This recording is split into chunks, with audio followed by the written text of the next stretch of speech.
আচ্ছা, আসসালামু আলাইকুম গাইস, দেখতে পাচ্ছেন এখানে সামনে কত সুন্দর গাছগাছালি, তারপর কত সুন্দর কৃষ্ণচূড়া গাছের হ্যাঁ, দেখতে পাচ্ছেন অনেক সুন্দর গাছ আছে এখানে। তারপর সামনে বিশাল বড় এই ময়মনসিংহ ঢাকা হাইওয়েতে কি কি গাছ লাগানো হয়েছে জানো? কি যে গাছগুলো বিলুপ্তির পথে, মানে বন জঙ্গলে প্রায় বিলুপ্তির পথে, সেই গাছগুলোই বিশেষ করে প্রাধান্য পাইছে এই হাইওয়ের মাঝে। দেখো, ম্যাক্সিমাম গাছগুলোই সচরাচর দেখা যায় না, ওই গাছগুলো এখানে লাগানো হয়েছে। এটাই এইখান থেকে বিশেষ করে রাজেন্দ্রপুর চৌরাস্তা থেকে তোমার গাজীপুর চৌরাস্তা পর্যন্ত রাস্তাটা আরো সুন্দর।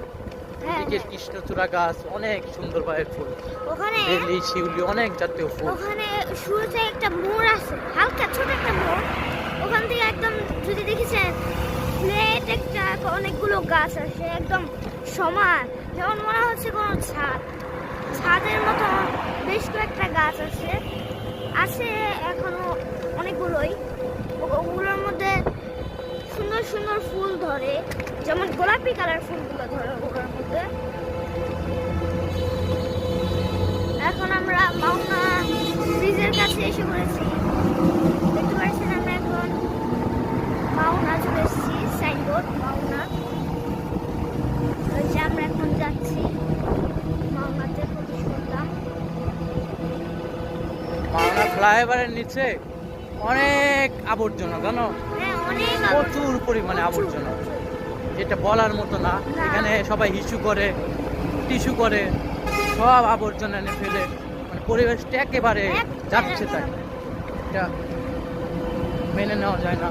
হ্যাঁ, অনেক এটা সবাইকে নিজ থেকে সচেতন হয়ে নিজের দেশটাকে, নিজের পরিবেশটাকে, নিজের বাড়িঘর এগুলো পরিষ্কার রাখতে হবে। এটা যার যার নিজের দায়িত্ব। এখানে দেখছেন এটা থেকে কত ময়লা বেরোচ্ছে। পোস্টারিং করে দেয়ালগুলো একেবারে নষ্ট করবে। আসলে এগুলো নির্দিষ্ট কিছু স্থান থাকা দরকার পোস্টারিং এর জন্য, আমরা যা মনে করি।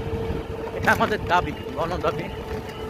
প্রত্যেকটা শহরাঞ্চলে বিশেষ প্লেসে এই যে অবস্থা দেখে, এটা দেখার কেউ নেই না। এখানে সব ব্যারিকেড দিয়ে তার মতো ব্যবসা শুরু করেছে।